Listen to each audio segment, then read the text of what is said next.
Today on the Ankerberg Show, two former Muslims explain how the religious beliefs taught to them in Islam oppose the ideas found in democracy and Christianity. When we come to rule here, if you're a congressman of some sort, we are to uphold the United States Constitution and the Bill of Rights. If you become a leader within the Muslim community, you have to uphold the laws of Allah and the Prophet Muhammad and what he's from. In Iraq, if it becomes a democracy that has religion tied to the state, will the Sharia law be implied there? I would say question there fighting for Sharia law, especially the Shiite now that they're no longer oppressed. And so many hundreds of thousands have been killed, along with the Kurds up in the north. They want Sharia law. This to them is freedom from oppression, is to bring Sharia law where the Christians are subjugated second-class citizens. Americans have shown they are willing to die in Iraq and Afghanistan to defend the ideals of freedom and democracy. But people in the Middle East have also shown they are willing to die for their beliefs. The question is, what do they believe? If the numbers hold up right, and 16% of the Muslims worldwide believe that the bombing of the World Trade Towers was morally justifiable. If those numbers continue out, we're talking about somewhere in the vicinity of 100 million Muslims who believe that jihadic acts are morally justified. Why do so many Muslims on the Arab streets believe that fighting the infidels is a legitimate Quranic command? And why do the majority of Islamic leaders refuse to condemn the Muslim suicide bombers of Hamas? You'll never hear Muslims get on Fox News or CNN or anything else and say what's going on with the suicide, terrorist bombers, homicide bombers is wrong. It's justifiable to more than 80% of the Muslims there in Israel. Further, are the teachings of Islam preventing the formation of free democratic societies in other Muslim countries? But when you have a worldview that says it has to be established as a theocracy, i.e. state of law, or democracy, this is going to clash. What religious beliefs would Muslims have to give up for a true democratic society to be established in other Muslim countries? If you introduce freedom, then by negation they will have to take what Muhammad said only historically or allegorically. They'll have to somehow modify it in one way or the other and truly remove much of Islam's tenets. These two former Muslims know the value of freedom, and they turned away from Allah and decided to place their faith in Jesus Christ. Their decision cost them the love and acceptance of their own family. And so I told my father, necessarily, Allah and Jehovah are not the same God. I work with Jesus Christ. And he told us to make a decision between our religion and him. Or better said, between our Heavenly Father and our earthly Father. So I got up and I left, and he disowned us. These two brothers went on to get their PhDs. Now Dr. Ergen Tanner is Associate Professor of Theology and Church History at Liberty University. Dr. Emir Tanner is Assistant Professor of Church History at Southeastern Theological Seminary at Wake Forest. In countries outside of America, if a Muslim leaves Islam and embraces Christianity, what consequences does he or she face? In many of the countries, what happens is on the Friday day, the Jumu'ah prayer, they will take you to the city square. They will bury you up to your waist in your burial cloth. The indictment is read that you have converted to Christianity, and then everyone picks up the stones and you are stoned to death in the city square for the sole indictment of being a believer in Jesus Christ. Today, we invite you to join us to hear two former Muslims talk about Islamic belief and practice on this edition of the John Ankerberg Show. Welcome. Each night on television, we see suicide bombings, killing of innocent civilians, Muslim and non-Muslim alike. Now, many times, news commentators refer to the killers as Muslim terrorists. Why? Well, because in some of their mosques, and through many tapes, letters, and interviews, these terrorists quote the Quran, and they cite the Hadith to prove to others they are following the teachings of Allah concerning jihad. They constantly state that the infidel, that is, those who do not submit to Islam, must be converted or conquered. They claim that they are not afraid to die in this holy war against the infidels, because if they do, they'll be translated to the highest level of paradise and be waited on by 70 beautiful virgins. Now, two questions arise. Do these ideas really come out of the Quran, or are they just gross perversions of it? And second, where are the Muslim leaders in government and the clerics in the mosque who vehemently denounced such attacks in Iraq, and the Hamas bombings in Israel.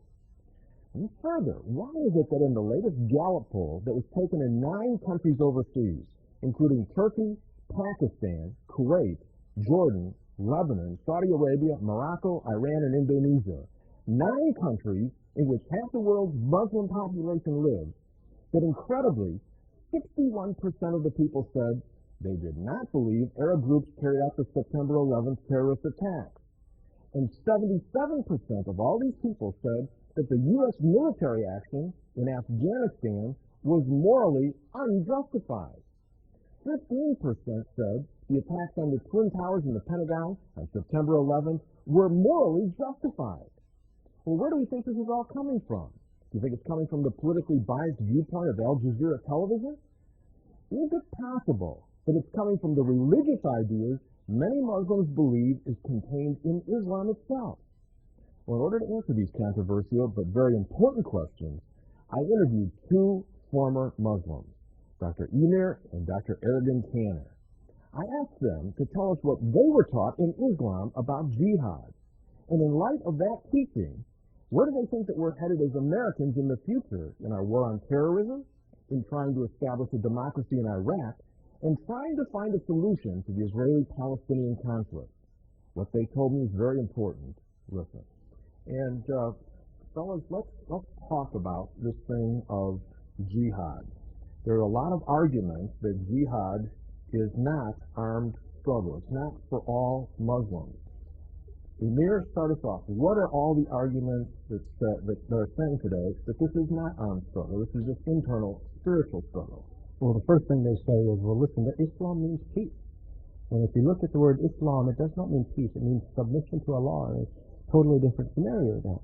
But after September 11th, they had to create this chasm between what they wanted to consider extremists and who they were as Western Muslims. And so they allegorized the Quran. They said the Quran only spoke of an internal struggle, and the Sufis are very good at doing this. Or they said this is an historical argument, that this Muhammad himself was a military leader, but never called anyone else to military leadership. Finally, they would say, well, yes, but only in self-defense. Only if we are attacked do we have jihad. And so they try to compare it between any of the self-defense arguments within Christendom or secular ideas. And you believe now that even though that's what people are trying to promote, that is not the case, and we're actually going to look at the Quran and we're going to look at the Hadith and show that you can't misinterpret that any other way than saying this is physical warfare. And this is something that we're only dealing with here in America or in the West, because around the world this is without question. So around the world, the Muslims would listen to these arguments and just scoff, and they do scoff and they mock, because they say this is ridiculous, this is an embarrassment to Islam that you would possibly think this. If the numbers hold up right, and 16% of the Muslims worldwide believe that the bombing of the World Trade Towers was morally justifiable. If those numbers continue out, we're talking about somewhere in the vicinity of 100 million Muslims who believe that jihadic acts are morally justified. And so you see that there's this divergence of opinion about jihad, but what we hear here in America, we've never heard anywhere else in the world. We've never heard, certainly in our background, that you would say jihad was only an internal struggle. The Quran is explicit, but the Hadith is even more explicit, that there is such a thing as jihad al-aqsa, there is such a thing as high jihad, there is such a thing as acts of holiness, but there is also such a thing as acts of warfare in the name of Allah. Yeah, and I think we need to make clear to the people, we're not trying to promote this. We're just trying to say what the historical situation is so we will be able to know how to deal with it. Also, it's an opportunity for Muslims to rethink things. And we want to show the folks the quandary of Muslims in the West who are dealing with these very issues that we're going to talk about. But let's get down to the Quran and the Hadith. Let's slow it down for the people. Why are certain verses, why do they trap you into one way of looking at jihad? Well, one of the arguments that we have against us as the Christian community is they'll say, yes, but in your Old Testament you had kill the Amalekites, destroy them and every living creature. And we say, yes, this is true. This is exactly what the Old Testament taught. But in that scripture, if you read it, that is descriptive. Prescriptive means that it applies for today. And there's nothing in scripture that says, go ye and do likewise. The problem that they have in Islam is everything is prescriptive. They do not have simply descriptive texts. That which was done in days gone by is still to be done now. This is why in their culture they lived the same way they did as when Muhammad was alive in the 7th century. And so you do not have a distinction of hermeneutics here where they can say, but this was past, we don't do this anymore. That's a description, but we are not called to do this anymore. Around the world, Muslims know jihad was then, jihad is now. Let's start with a contemporary illustration that actually quotes the Quran and works from that angle, okay? In 1998, you had a fatwa that was signed by 5 Islamic leaders, Osama bin Laden being one of them. Could you just read us some excerpts of this letter that's... Sure. It's the famous fatwa signed February the 23rd, 1998, Fazlur Rahman, Osama bin Muhammad bin Laden, others signed it. I will read just their conclusion. After listing what they believe to be perceived dangers of the Crusader-Zionist alliance, they say this, on that basis, talking about what we have done against them. In compliance with Allah's orders, we issue the following fatwa to all Muslims. The ruling to kill the Americans and their allies, civilians and military, is an individual duty, fardan in Arabic, for every Muslim who can do it in any country in which it is possible in order to liberate the Al-Aqsa Mosque, the Holy Mosque, from their grip, in order for the armies to be moved out of the lands of Islam, defeated and unable to threaten any Muslim. This is in accordance with the words of Almighty Allah, and fight the pagans altogether as they fight you altogether.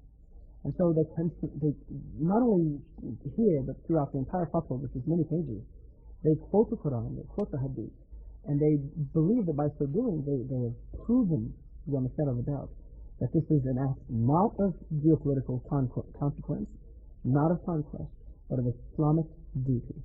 All right, let's take some verses from the Quran and give us the context and start us off here. Surah 9:5.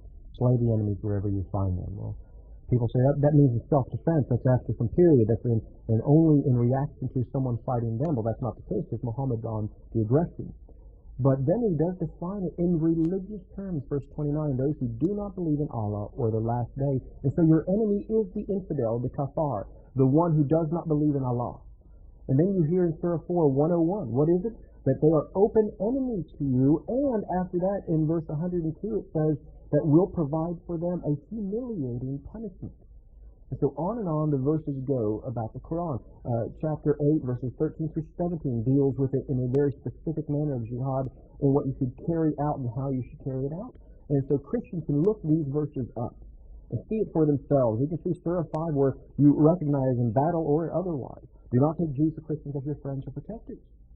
And you just start listening and listening and listening, and the only way they can defend it is to say, yes, that's only in self-defense. Why aren't those verses descriptive, and why are they prescriptive? Because they are the words of Allah to Muslims. Not to a specific people group, like the Old Testament is specified for Israel. There is no such thing as a church replacing Israel, as some Christian theologians would have it.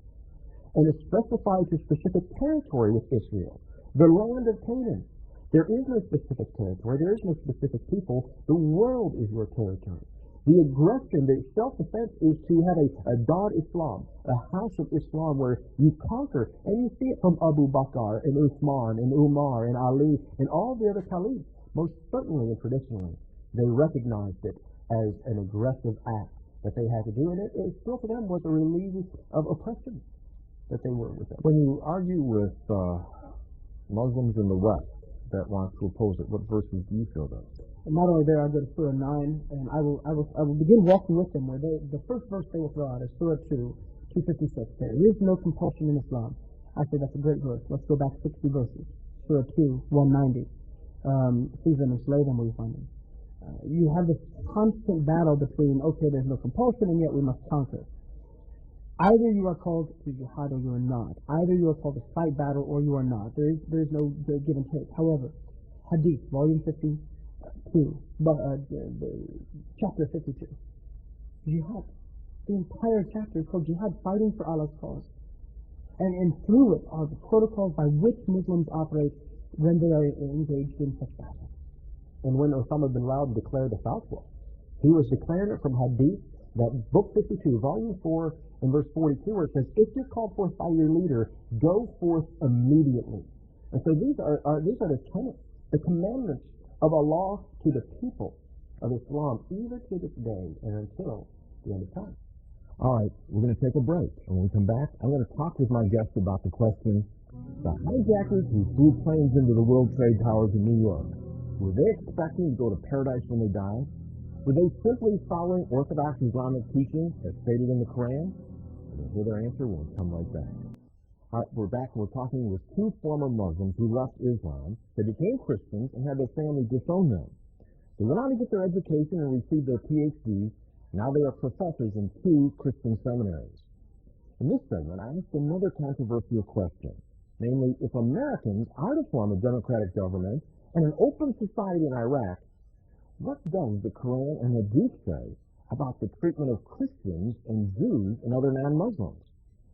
Here's what they told me. Well, one of the verses in the Quran which is very salient is Surah 551, take not the Jews or Christians for your friends or protectors. They are but friends and protectors to each other. And he amongst you that turns to them for friendship is of them, and it says, Allah does not guide a people who is unjust. Behind this admonition to not be friends with Christians and Jews, is it the fact that the Christians and the Jews have a different religion, a different belief, therefore you can't associate with them? This goes back to keeping Islam and the things that Muhammad promulgated pure. Is that really the bottom basement line here? Absolutely, and there are certain sects within Islam where they will not even shake the hand. You are encouraged. There's a group in Washington, D.C. that exposes businesses to this type of Islam where, don't extend the hand to shake the hand because they will not take your hand, they will not greet you because of this teaching. And because of the belief system that you will become somehow made less than pure by contact. Okay, how can Christians who are listening, they say, hey, I've got Muslim neighbors and I really love them, I want to reach out to them. Are you saying that they'll never become my friend? I'm saying that there is a belief system in Islam that if you become friends with the Jews and the Christians, you are somehow hurting your chances for paradise with Allah. Yeah, let me just follow up there. Here's something about the infidels. Surah 489. Okay? Seize them, slay them, wherever that you find them. In any case, take no friends or helpers from their ranks. Surah 4:101. For the unbelievers are open enemies to you. Surah 4:102. For the unbelievers, Allah has prepared a humiliating punishment. Again, behind this is keeping the faith pure, and if you associate with others, you're going to defile the faith. At the least, you read that they say, well, that's warfare. Well, does that mean a Muslim in the military cannot befriend a Jew or a Christian in the military? Do you not trust it? The inherent contradiction is the fact that there cannot be any separation between mosque and state, and there is no such thing as a good infidel army. There are only those armies that Allah blesses, and those are the blessings that come from Him, Muslim armies. And so those verses go outside of the military. Let's go a step further. Muhammad in Hadith 957 talks about what should happen to any Muslim who would convert to Christianity or Judaism, okay, which is what you guys did. Yeah. What's the Hadith? It's Hadith 957. If anyone Muhammad speaking, if anyone changes his Islamic religion, kill him. It's the same chapter where it says no one can be killed for killing an akafir. No one can be killed for killing an infidel. Right after the bombing, we put up $25 million for somebody to turn over Bin Laden. No one would ever turn over Bin Laden to the infidel who will try him as a capital offense for killing the infidel. And it comes from the Quran, Surah 385. If you have another religion outside of Islam, it will never be accepted of you. So what the Quran puts in principle, the Hadith places out in practicality. Yeah, you guys, with your eyes open, you switched sides. Yes. You faced this one. Did you think about this? When you're young, you're immortal. You think that the world's going to fall at your feet. And our father was kind. I mean, our sisters are peaceful. Our whole family is peaceful. This is not an argument that all Muslims are violent. This is an argument that Islam is inherently violent, that the religion purports an aggressive faith that is, in its way, political, military. This is not to say that 1.3 or 1.6 billion Muslims are this violent. And in our own family, I don't think there was as much worry because our father was more merciful than Muhammad would even allow. All right, let's talk about the Muslims in the West here who are caught between a rock and a hard place. Okay, explain that. Well, I mean, on the one hand, they like America. They came here the same way we came here, which was for the prosperity that you have. On the other hand, they are good Muslims. And they're being told by the Muslims in the Middle East, they're being told by the Muslims of other cultures, you have been obliged. You are obligated to holy war. You must fight. You know, the Quran is very explicit on this.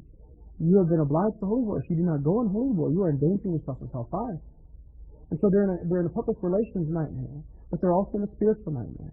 The public relations nightmare is affirm jihad and face the wrath of America, you know, the American media, denies jihad and face the wrath of the Muslim community. The same thing with the spiritual issue. You do not fight, you can be a good American, but you'll be a bad Muslim. You do fight, you may be a good Muslim, but you will not be a good American. Yeah, let's go right down that path. We're the suicide pilots and hijackers expecting forgiveness of sins and a certain degree of honor in paradise because they did their horrific deeds, according to the Quran. Hadith 135 promises that when you die as a martyr, you'll go not to heaven, but to the highest, the 100th level of heaven. They weren't expecting some portion of reward. They're expecting the highest reward of sitting on couches, the perpetual virgins passing by them, serving them sexually. And so they are picturing that the more devout you are to jihad, the higher your reward is in heaven. There's no question that they thought when they rammed those planes into the World Trade Center, but the next thing they would see is this paradise that was very sensual, very physical, and when it exploded, sadly, they saw something else.